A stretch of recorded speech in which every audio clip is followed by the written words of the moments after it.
And we are live. Dr. Justin Marcagiani in the house with Daniel Hill. Today, we're going to be talking all about personality types and the framework of that, using the Enneagram as well to assess what personality type you are and what that means about you. What are your weaknesses? What are your strengths? What can you do to improve yourself?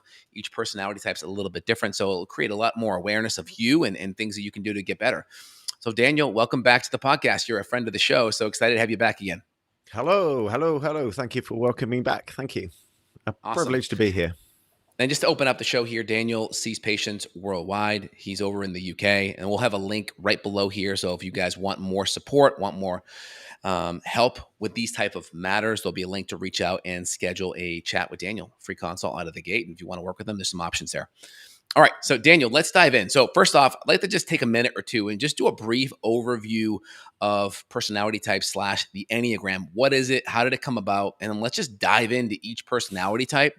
And the goal was everyone should finish the podcast with at least an understanding of where they may fit in this personality type scale and what's some simple things they can do. So let's start off with the Enneagram. What is it? What's the history?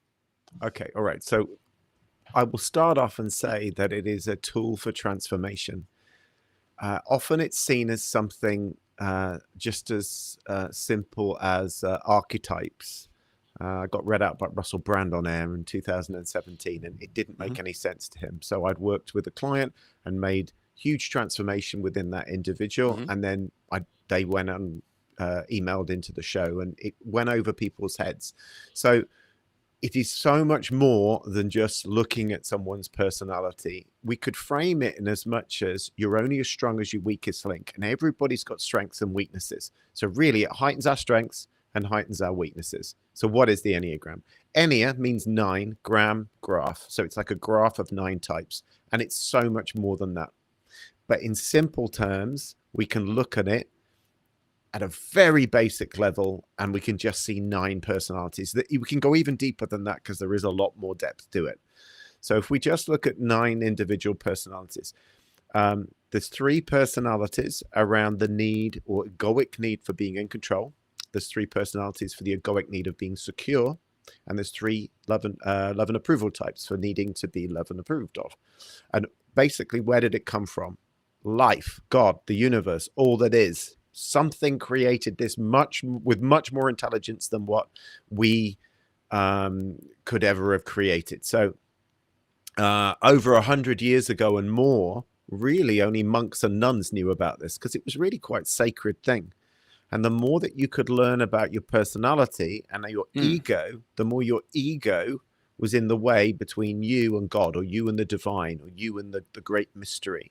So it was actually, there was a link between Christianity and Islam. When they went deeper into their religion, they could find that there were commonalities with this whole thing of the ego preventing us from experiencing more of what is possible. So the essence of it, you could say, is spiritual, religious.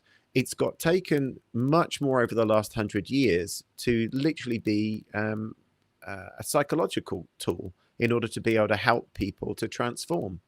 And that's how it's made its way into my life, because when I was studying over 19 years ago in London, this was introduced to me, and there were loads of tools that were kind of quite groundbreaking at the time. NLP, EFT were still quite new to me back then. Those are tools, Neuro-Linguistic Programming, emotional freedom techniques. There's various other transformational tools that have come in. But this spoke volumes to me, and it was something that I just became completely obsessed about, because every single client that started to come to me were in what I would call the unhealthy to average at best zone within their personality type, including Exhibit A. So I was working on myself, and this was a tool that helped me become stronger and to find within what my ego thought I had without. The ego feels that something is missing and it needs to get it outside of itself. So we could actually say EGO, everything good is outside. So control types try and get control in the outside world to make themselves feel better. Love and approval types try and get love and approval in the outside world to try and get themselves to feel better. Security types, exactly the same thing. Doesn't work. The ego is still fixated on trying to get more of that, but it doesn't work. And that's what we have to learn psychologically. So we could talk about psychological transformation. So who is the person that like compiled all this information that's been passed down and It's organized it into a been, book? oh, we can go back to, I think, AD 300. I can't remember. Really, that far back? Oh, yeah. Wow. Oh, sure. Well, here you go. Like, what are the 7 capitalist Christian sins? Do you know what they are? The 7 deadly sins. Okay. They Pride, make up gluttony. 9 of the Enneatypes, and they discovered 2 more. So there was somebody in AD 300 that discovered the Enneatype 3. My personality type was one of the last ones to be discovered, but then you have 9. So anger, synonymous with Enneatype 1s. Pride, synonymous with Enneatype 2s. Vainglory was discovered, or vanity was discovered in AD 300. So that's Enneatype 3s. Envy, Enneatype 4s. Greed, Enneatype 5s. My personality type, Enneatype 6s. Fear. That wasn't really considered a sin against God, but it's still there. Enneatype 7s is gluttony. Enneatype 8s is lust, and Enneatype 9s is sloth. So it's really loads of people over thousands of years. Really, we could say it goes back 2,000 years at least. Where there was an awareness of ego. There was an awareness of someone being trapped in ego, and that causing problems. Now, back in the day, we would talk about that within religious contexts. Like, for example, I'm an Enneatype 6. The doubting Thomas in the Bible is always going to Jesus, and whatever Jesus says, he doubts. Right. So they're all there, and equally you could say the same with Islam, and it's the same with all other religions. If we take religion and put that somewhere, just park it for a moment and just look at psychological transformation rather than spiritual or religious conversion, because that would be one way. So someone would have converted. In psychological terms, this would be about transforming. So I much prefer the word life with a capital L rather than using the word God, but that's my own take on it. So you could still put God there, or you could put life there, or you could put the universe, whatever synonym that you wish. But there's an intelligence that has created all of this. And so we can look at 9 personality types and sense them, which that's true. That on one level, that we could take it as an intelligence and say, okay, well, let's look at these personality types, and isn't that interesting? And now what's for tea? And just forget about it. Or you could do what I've done, Right. which is for 2 decades, seeing client after client after client after client after client, and just begin to recognize patterns in clients that are so evident they are being an atypical certain Enneagram type, and I can help them to strengthen. I can find the weakness that they are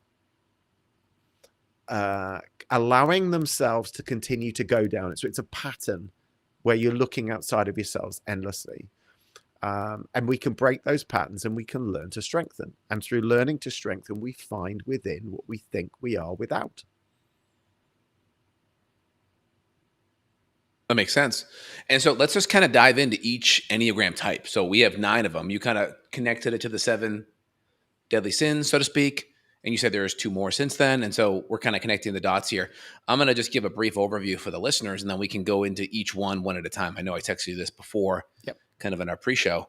But the first one was the reformer, right? This is the person that seeks to be good, right? Fears being wrong and corrupt. Then we have the helper. They seek to be loved, needed, fears of being unwanted. Then the third one, we have the achiever, seeks success, value, fears worthlessness and failure. We have the individualist is number 4, seeks identity, uniqueness, fears having no significance. Number 5 is the investigator, seeks knowledge, competence, fears depletion and intrusion. Then we have number 6 is the loyalist, seeks security, support, fears being without guidance. And then we have the enthusiast, seeks options, joy, fears being trapped in pain. Then number 8, we have the challenger, seeks control, protection, fears being controlled and harmed. And then we have the peacemaker, and we have seeks harmony, peace, fears conflict, and disconnection. Mm-hmm. And then we have our 3 centers, our gut, heart, and head. And then we have different wings, which we can talk about there, or arrows of stress as well. Let's just kind of go through each one, just spend a minute or two on each one, give an example, and then maybe something we can do if we're in that Enneagram type and we're unhealthy, we're at that lower level, which would be great. Talk about the levels, and then what we can do to kind of move up. Just a minute or two overview on each, if you don't mind, Daniel. Okay, well, the answer with all of them is to become aware of your patterns, to become aware of your conditioning. It feels like sometimes we are just compelled to continue to go down that path again and again and again and again and again.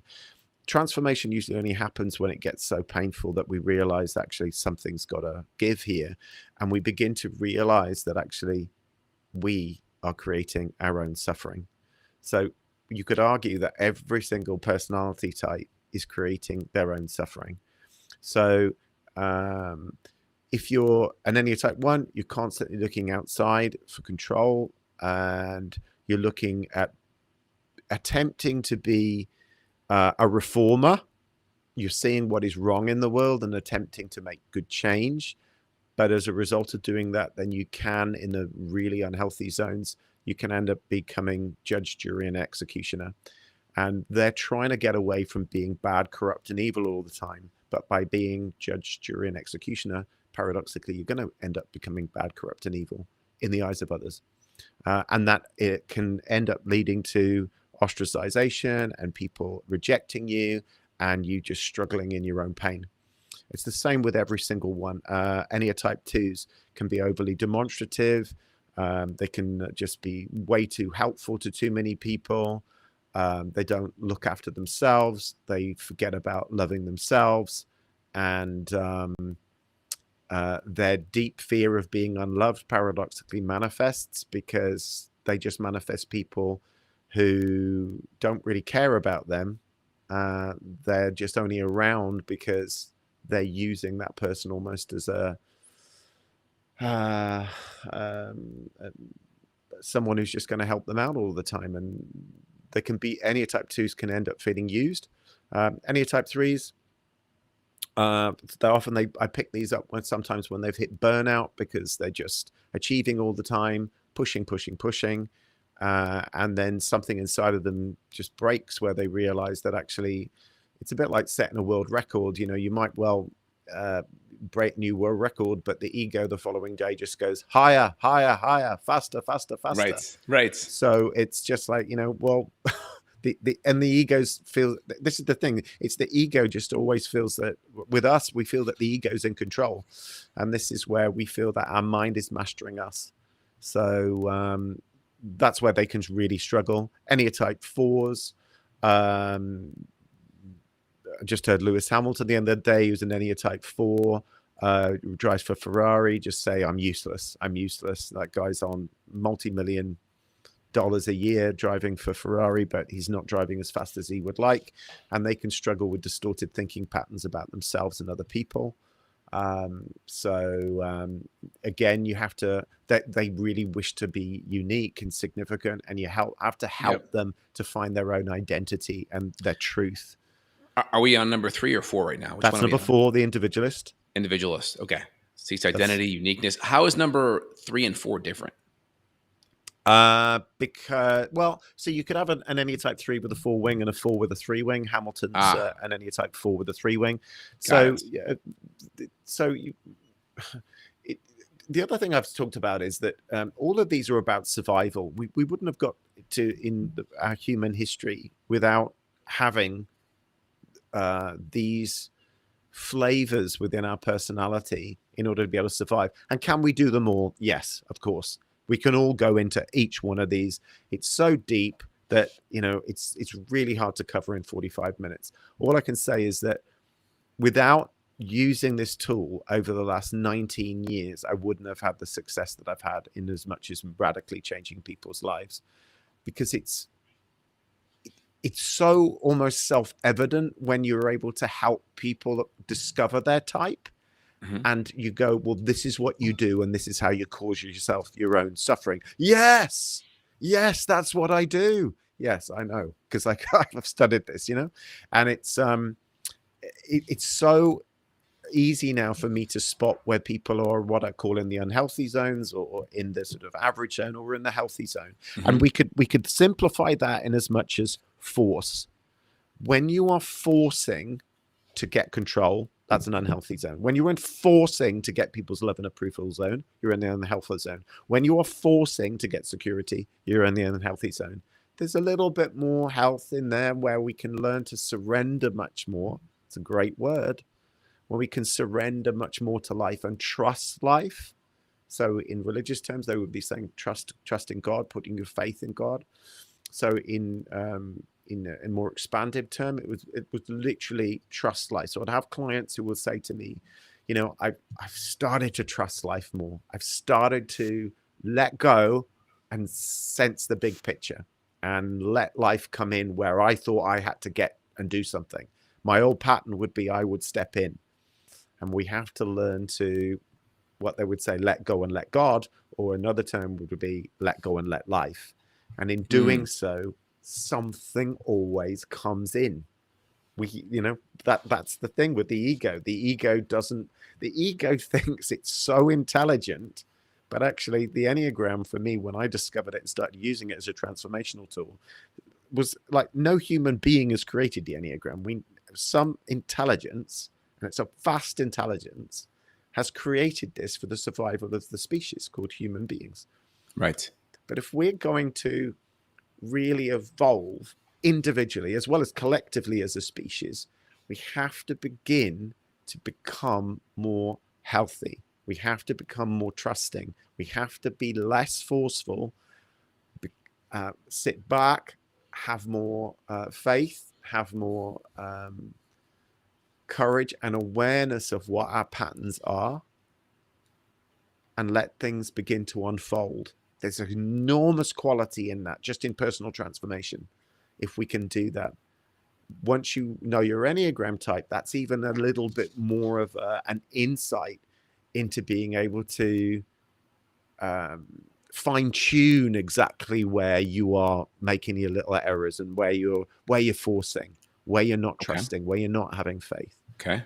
Yeah. So I pause on 4. I go on 5. Enneatype 5s. Enneatype 5s can struggle. So Enneatype 5, that's the investigator. Right. They seek knowledge, competence, fear depletion, and intrusion. They can struggle with a lot of inaction out of a fear of being overwhelmed. Their deep fear is of looking stupid, of looking incompetent, and they feel that they've got a greed. That's the greed. They've got a greed for knowledge, and that the ego thinks that if I've mastered something, I've got a 5 wing. I'm a 6 with a 5 wing.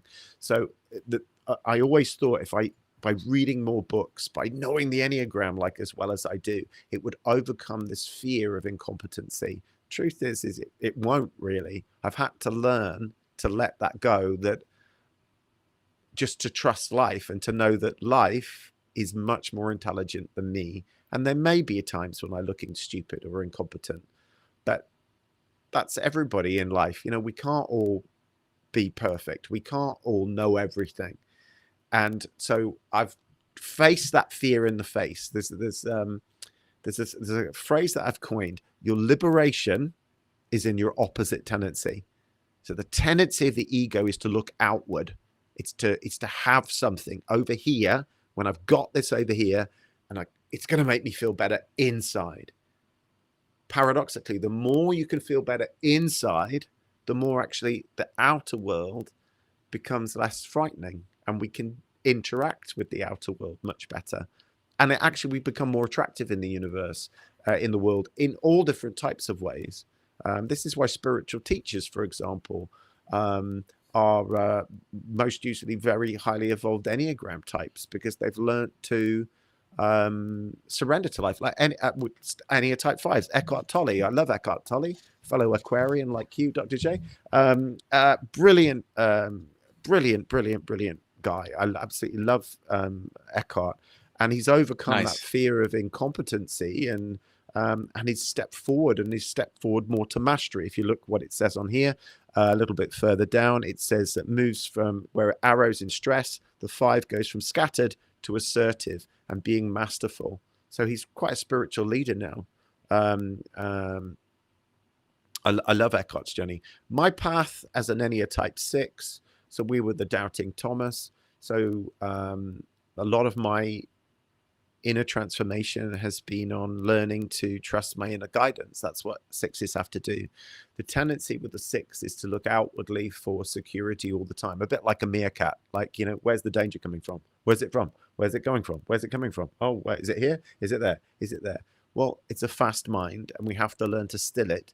And what gives us the most amount of security is learning to trust that intuition, inner guidance, and acting on it. That gives us more strength. Love it. Because there's a fear of being without support and guidance. So if you learn to trust your inner guidance, you're facing that direct fear bang in the face, because you're no longer going outward. Think of ego going outward, we're going inward. So whenever you sense the ego looking out, you have to hold on to it and then get it to come back in, and then you work on yourself. So Enneagram type 7s, there's a tendency for being trapped and in pain. Russell Brand, Enneagram type 7, Jim Carrey, Robin Williams, bless his soul, got the same birthday as Robin Williams, another Enneagram type 7. They can be very scattered. They can not wanting to go in to do therapy, coaching, mentoring, because you're going to have to go into pain. They want to avoid pain at all tops, at all chance of it says actually up here, fear of being trapped and in pain. So they have to learn to still their mind, another security type, and stop looking for something outside of themselves. So their sin is, or vice is, a gluttony. So they can go from one thing to the next. It's almost like monkey mind. So they have to learn to become more present. And then they move more to the Enneagram type 5 tendency, where they become more grounded. We move around the Enneagram, so we can move like we can in stress, we can exhibit another type. We might appear like another type, and then when we're out of our ego, we then might appear like another type as well. So it could be very complicated for some people. Let's keep going. 2 more. Enneagram type 8s. This is your leader of the United States of America and also Russia. Both Putin and Trump are Enneagram type 8s. So they're naturally assertive. They're naturally drawn to being leaders. It says here they seek control and protection, and they fear being controlled or harmed. So Enneagram type 8s can isolate themselves. My father was an Enneagram type 8. They can isolate themselves by being so controlling, and they can actually harm others in order so they're not harmed themselves. They have a deep fear of being controlled, harmed, and violated by other people. So they have to learn to actually become more innocent and stop that control, stop that lust, because that's their sin, for being in control and being so dominant. Right. And paradoxically, I saw this within my own father when he was dying of terminal cancer over 25 years ago, nearly, because cancer had controlled, harmed, and violated him. The only thing he could do was surrender. That's the only thing. It's that word again. It's the only thing that we can do, because the ego will never get what it wants. It will never be enough. It's like a little Pac-Man. It'll keep eating. It'll never be enough. We have to learn this thing. Correct. Whatever we're looking for will never be enough. And that in itself allows us, it creates an opening, and there's this beautiful word, surrender, that we begin to trust life much more. We open to life much more. Sure. In Sure. religious terms, we could say we trust God much more. We begin to open to God much more. For me, there's no difference. It's something particularly vast and intelligent and beautiful in that surrender. Last one, Enneatype 9s. This is the They peacemaker. Seek harmony, peacemaker. peace, They're bang in fears the middle of conflict. need for control. My grandfather was an Enneatype Mm-hmm. 9. They're usually very kind Mm-hmm. people. Keanu Reeves, good example of an Enneatype 9. They can, Brian Adams, another Enneagram Type 9, took me years to work him out. And they wish to seek harmony and peace, and they don't want conflict and disconnection. Their deep fear is that they'll lose themselves and lose other people by having their needs met. And they have to find again within this person that a lot of Enneatype 9s I've worked with will just say, oh, I'm nobody special. I even heard Brian Adams say that in an interview about a few years ago, and I Right. went, it's so obvious when you learn each type. There's patterns each one will say. There's patterns each one will do. It's almost like caricatures, and we could say yes, these are archetypes because they are, but it's so much deeper than that. If you use it in a therapeutic context or coaching, or I call myself an Enneagram mentor, you're stripping away the need to do years Right. of therapy. I've got colleagues that are therapists, and they've come on little mini courses I've done, and they've chatted with me, and they're just like, but I don't understand how you do it. And I go, well, just learn, hear the books, just go and read them. And I used to do sessions with clients back in the day, and because this was a bolt on to the course that I was doing, and they were coming to see me for either hypnosis or EFT, tapping technique. They were coming for NLP. And I would say, have you got an extra 15 minutes? This was after the session. And they'd go, yeah. And then I'd get the book out and I'd go, I think you're this personality type. This was like 19 years ago.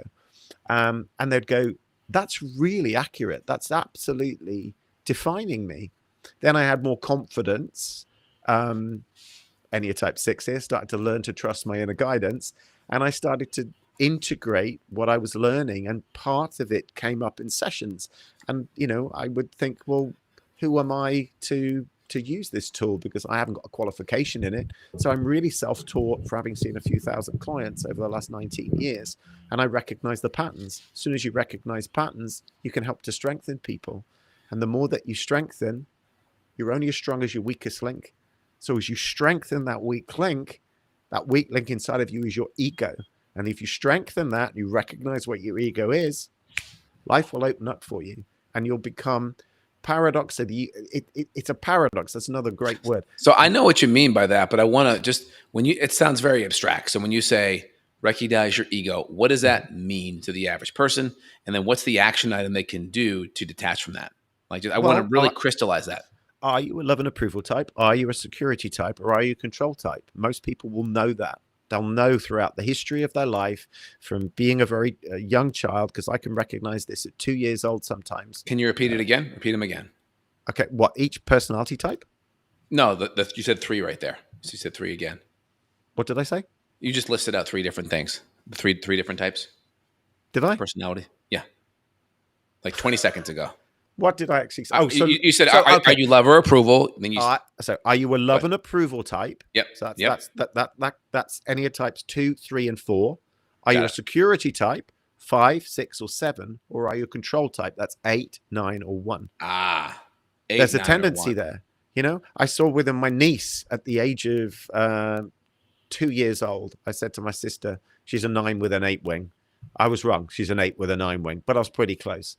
I saw with my other nephew, I saw at 3 years old. I said he's a 1 with a 9 wing, and he is a 1 with a 9 wing.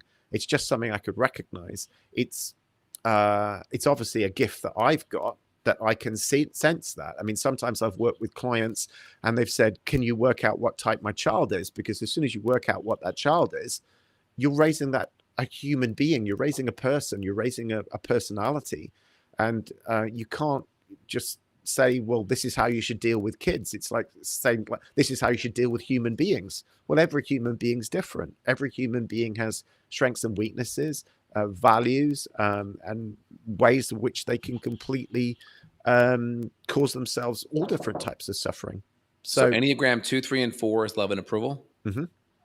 5, 6, 7, security, security, and then 8, 9, 1. control. Okay. Now let's just go back again, because it's interesting, because you're not in the person's brain, but you're able to, with pretty good accuracy, assess and pick someone out pretty fast. Yeah. So let's just go into like Enneagram 1, right, Mhm. which is the reformer, right? Seeks to be Mhm. good. What are the big things? Fears being wrong or corrupt. What's the big snapshot? Couple of things that stand out at you right away that say you're probably a reformer or Enneagram type 1. Seriousness. Overly serious, yeah. Yeah, overly serious sometimes, depends on, what Hmm. environment you meet them, and how healthy they are within their enneatype. Um, Perfectionistic, critical, Yep. Yep. rigid, testy. You know what? I'm going to refer to this is a really old book here, right? Okay, because this is called this is called the Enneagram Made Easy. I was friends with Elizabeth Wagley before she died, and Ah, she died in 2018, and she put it down here, like she made it like Enneagram Made Easy. This is a lovely, simple book with cartoons in it. So it's wow. like one's at their best: ethical, reliable, productive, wise, idealistic, fair, honest, orderly, and self-principled. Really good Mm. example of an Enneatype 1. So that's a healthy version of 1. So we have healthy and That's a then one. health. Yep, well, those are the healthy aspects. So Yep. we've got what does it say in this book?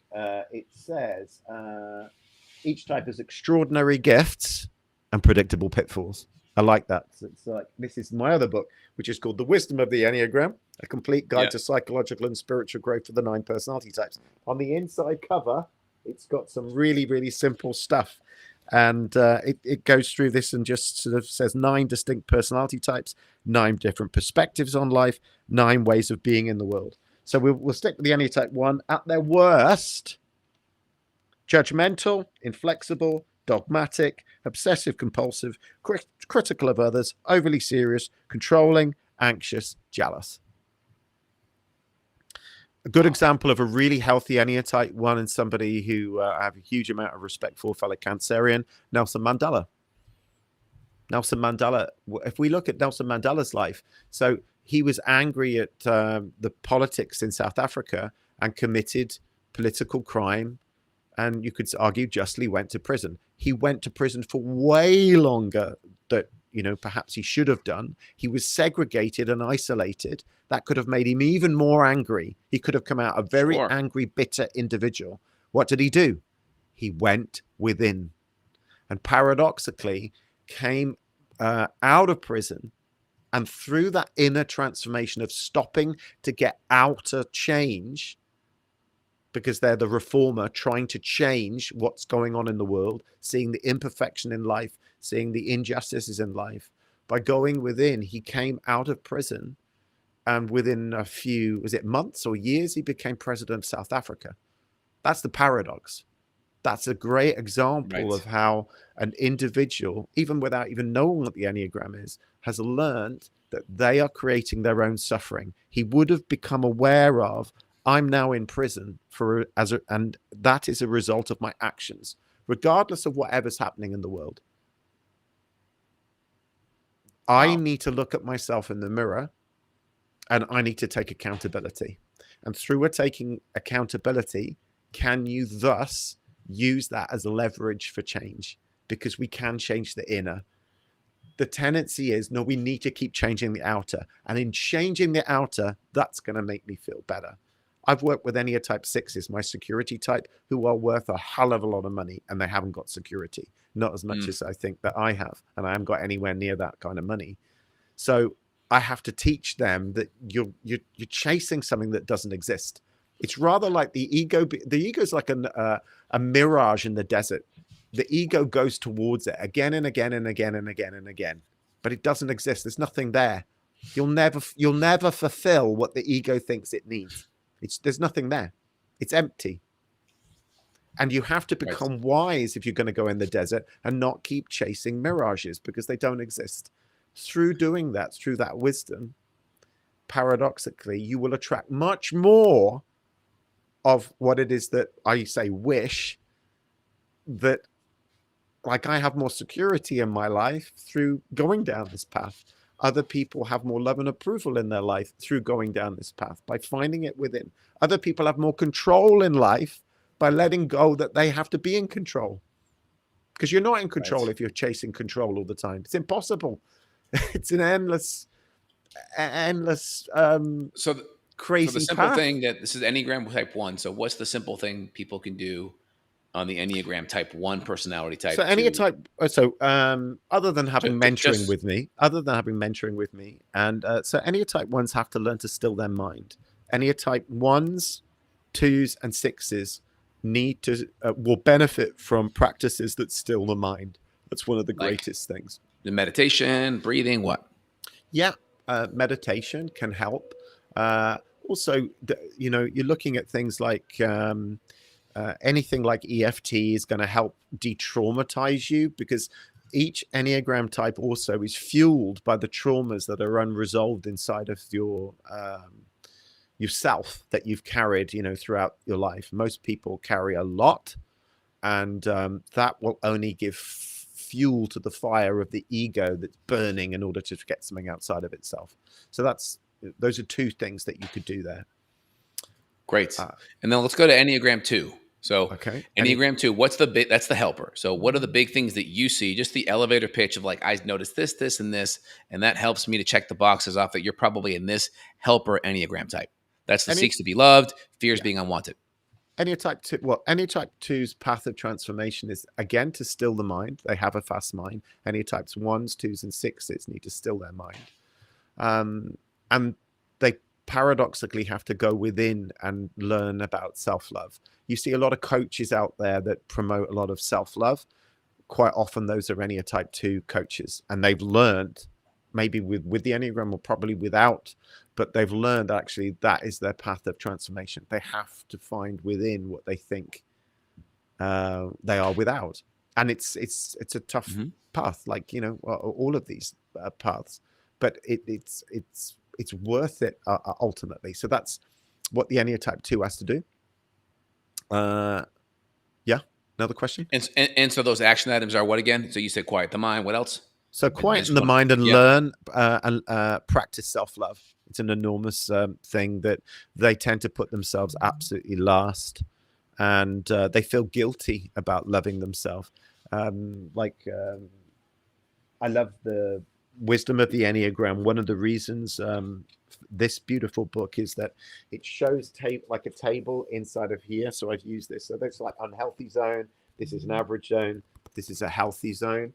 So what have we got here? That's for the 5. So if we read it for the Enneagram type 2, I know it's going to say something like liberated 2s let go of the need that they're not allowed to love themselves. So it will say 2s let go of the belief that they are not allowed to care for themselves. Thus, they own their feelings and needs and are free to love others without expectations. There tends to be an expectation from the ego. I'll love you because I expect you're going to love me back. So it's Right. so they actually have to go on this path of unconditional love. They also achieve their basic desire, and liberated 2s experience unconditional love for self and others. Thus, they are joyous, gracious, and humble, self-nurturing, unconditionally loving. I think if you just look here, sort of like this table, I've asked clients before, like they've broken this down into 9 levels of health. And this is like psychological health, spiritual health. So I've asked clients, where do you think the majority of humanity is? Where does it rest? Are we in the unhealthy zone with our ego as human beings? Are we in the middle zone? Are we all enlightened beings here on planet Earth? And most people mark it anywhere between 7 and 6. So it's like just under the unhealthy zone, or just coming out. And does that table have a good one, like a good of all the Enneagram types? There's one for every single Enneagram type. Oh, There's one, cool. for every single. So there's a chapter for every single one. So, That's like great. for example, what I did, one of my things that through using this book and working with clients, I took a photograph. This is back in 2008 with my old Nokia phone. And I took a photograph of the top level of the table. And I used to read what it was for the Enneagram type 6, which is my personality type. And I would read that twice a day. So it was like brushing my teeth. I would remind myself what I needed to embody in order to become a healthy version of Enneagram type 6, because I knew no amount of money, no amount of success was ever going to help me to get rid of this need for security all of the time. So I would read every day. Liberated sixes let go of the belief that they must rely on someone or something outside of themselves for support. They discover their own inner guidance. They also paradoxically achieve their basic desire to find security and support, particularly in their own inner guidance. They then become truly secure with themselves, grounded, serene, and valiant. So they are self-reliant and courageous. I did that for the Enneagram Type 5 as well. And that was about taking action and feeling that you can participate in the world, that you don't feel an outside observer. I also listened to like 8 hours of Helen Palmer on the Enneagram. She goes through all of the types. She's a counterphobic 6 with a 5 wing, similar personality to me. I'm a phobic 6 with a 5 wing. But I listened to that 80 times. I was that obsessed by it that I was just like, how is this not out there in the world? Like, how come every therapist doesn't know about this? Because it's going to massively help you if you come for therapy. You know, I'm more of a coach and a mentor, but if you come for therapy and that person knows your personality type, because it saves huge amounts of time because you already know the person's pattern. A lot of the time, we're just talking about stuff that's happened in our past, and they're patterns, just patterns, patterns, Well, and patterns and patterns. therapy in general is the fact that they tend to victimize the person they're speaking with. Well, everyone's a narcissist, everyone's a sociopath, and so then once you and that it's possible, right? That could be true, but once you label everyone these things, then it prevents you from looking within. It prevents you to look at and see where your personality is and how you can improve it. One, are you healthy? Are you at a good end of that healthy spectrum? And if you're not, what can you do to improve that? Right. And then how do you take accountability and what are the actions are, Yeah. right? You just label everyone a pathological name and then you just victimize yourself and then just talk about how you're victimized all along. You're just stuck. You're just digging roots and you're not going to ever grow and kind of transcend that issue, right? That's my biggest concern out of the gate. I think there are good therapists out there. And I think you'll find it's the same with coaching and mentoring. There are people. But we're just talking about conventional therapy. Obviously, you could say you're a therapist, right? But in general, you are using cutting edge techniques that aren't typically used by the average therapist. Yes, I'd absolutely say that. And as much as I've shared the 8 hours of audios that I listen to with a therapist who hasn't touched it at all, and I'm like, it's going to massively help your practice. You know, you're going to help people, really. You know, this is like, but it's one of those things that some people are drawn to certain systems. You know, I had many years of, I can't remember what it was now, psychodynamic therapy, and people get caught into various things.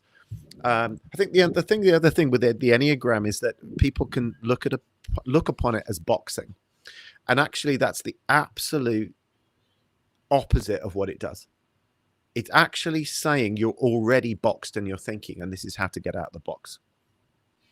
It's a paradox. Right. You're already really in this box. Yeah. You're already displaying these types. Yeah. Here's some of the action items that you can take to start transcending that. Yeah. Maybe people around you. You may have a tough boss or a spouse, but these are the things you can do to first improve yourself. Mm-hmm. And then as you improve yourself, now you have better tools to then deal with the things around you. Mm-hmm. Fair enough? Yes. All right, good. And you're going to be able to take an enormous amount of accountability with it. Please, yeah, you're going to say. Great. And then how do you plug in EFT with this? Is it just, okay, here are some of the traumas I have. Here are some of the emotional reaction trigger spots I'm having. Let's try to knock that down so we can continue to improve? Yeah. I think back in the day when I used to do, I did a lot of 5-session packages with the general public. I would just be doing lots of tapping because most people were very emotionally toxic with what stuff that's going on in their present life, but then you get a little further and then you get deeper into the past. Yeah. The Enneagram you're using a lot. You're in using a lot of buzzwords. I want to make sure I clear that buzzword. So when you say toxic, you mean you feel an emotion, something happens, and you get triggered. Your correct, nervous system, your emotions go high. Imagine someone brings something up, and it's just boom, you're here, you're flooded. That's correct. kind of a way of, if you're at home, what does that mean? If someone brings this thing up and you go to the moon, that's what you're talking Correct. about with toxicity. Absolutely. That's why people have road rage and commit murder and goodness knows all different types of things in life. So when I first used to work with people, within the few years, I think it was Gary Craig who came up with it, was talked about creating a peace list. So Correct. write a list of things that you feel that trigger you all of the time, and everybody's going to have this. Every human being, doesn't matter how successful you are, there's going to be something. So but the idea is to reduce that piece list so you're carrying less baggage around with you. And so you're less triggered in life. You're going to be more chilled out. You're going to be more surrendered. Yeah. And then it was only in time did I start to, when those numbers began to come down on that piece list. So I'd get people just to put a bullet point statement of, it might have been something in the present, it might have been something in the past, it might have been a future fear that people had, but I'd always get them to rate that out of 10, and then you're bringing that number down, so you bring those 10s down to 2s, 3s, 4s. If you can get them down to 0s or 1s, brilliant. I was always taught, get them down to a 3 or under. That's going to free up a lot of energy in the nervous system. And it was only through doing that and getting those really low numbers was I taking my coaching and my mentoring level to another stage where it was, I could recognize that this person was either in the unhealthy zone or they were in the average zone. And I was helping them to get into that healthy zone for each Enneagram type. I don't think there's anybody out there really who's really successful, and I mean an inner success where they have a sense of peace and well-being, that hasn't done this already. Whether they've used the Enneagram is regardless, but it's what the Enneagram can highlight is what lots of human beings have discovered, that they are the creator of their own suffering. And if you can create your own suffering, you can uncreate it. So you can learn to find within what you feel you are without. This is what the Buddha did. Siddhartha Gautama, he was an Enneagram type 5. He was seeking mastery and knowledge all of the time. And that was 500 years before Christ. And he began to become aware of the suffering. I think one of the things that the Buddha said was, when you cease craving, you end suffering. Each Enneagram type is craving something, craving security, craving love and approval, craving control. So the Buddha understood this, 2,500 years ago. This is even the Tao Te Ching, which is a very surrendered book, which was written again about 2,500 years ago. It's about learning to access that point of surrender. It is quite advanced for many people. I don't usually get many people who will instantly find sort of Enneagram videos that I've posted before. But it can be interesting and can make people sort of go and question and like, ooh, what personality type am I? And then it becomes a little bit interesting. The point which I find fascinating is where it's not caused by our upbringing, because there are very, very good parents who've given their kids really fantastic childhoods, and still there's this Enneagram type. So it's not caused by your upbringing, in my personal opinion. I look upon it as very soulful. I look at it in a spiritual sense where, if something that intelligent has created 9 personality types, and we all need one another, why would there not be that intelligence that scatters these personalities everywhere? It's not like, all of a sudden in one state of Texas, you're going to find a load of Ennea type 1s, or, there's an intelligence that pervades everything. So it would just make sense that there's that balance in life, and we need more balance. We need each other. We all have unique gifts. And the more that you become healthy in your Enneagram type, the more that you start sharing those gifts. You're going to ask All right, something. so we hit 1 and 2, right? Do we hit 3 on the? This is the elevator pitch of what you see on 3. Did you do that yet for 3? I don't know. I'm not sure. Okay, I want to just go through the rest of them. Just I've take about literally got 20 5 seconds. minutes. Okay, so I've literally Okay, got 5 minutes today. great. Let's Yeah. just take 20 seconds per one. Just give me there's just a summary that's super succinct on each. So number 3 here. Well, what's the big thing you see, and then what are the common things people can do to get themselves at a higher level? So Enneatype 3s are love and approval types, bang in the middle of that. Being open-hearted, working at opening the heart. One great thing is gratitude. It's something that Anthony Robbins learned. Gratitude. Sort of, he was talking about, stilling his mind was not enough for him. He ended up doing all of these mantras, and it was opening the heart. Enneatype 4s need to ground into the body. They need to learn to find the source of their. And what's the big attribute that you see on a 4? What's the big thing you see? You're like, oh, that's a 4. I can tell. It can be okay. So in the negative time, in negative personality, it can be narcissism. In a really healthy Enneatype 4, it can be empathy, and it can be individuality in a very, very healthy way that's expressed. So Prince, for example, the artist Prince, Lewis Hamilton, I've mentioned him already. Lewis Hamilton will certainly become a much more healthy Enneatype 4 in time. So they have to learn the source of their individuality. They tend to want to constantly be individuals and impose that on the world, as opposed to accepting that they are an individual just by being who they are, because everybody is. Got it. Enneatype 5s, go on. Yeah, the investigator now. Yeah. What's the big thing you see there? Enneatype 5s is another personality type that benefits massively from grounding into the body.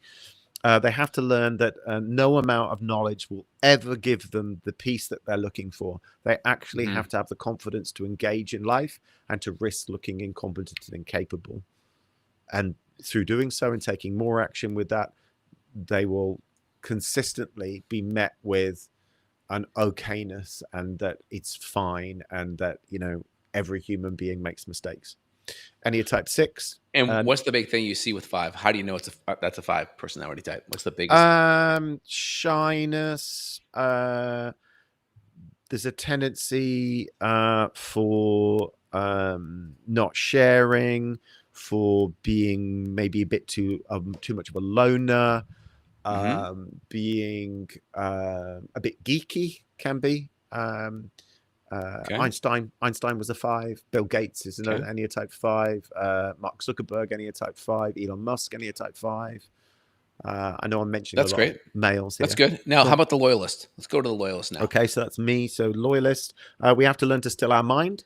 We're another of the personality types, through learning that there's stillness, and that stillness can actually provide the space to connect to our guts. And by connecting with your gut, you're going to be able to listen to the neurons down there. There are 100 million neurons in the gut.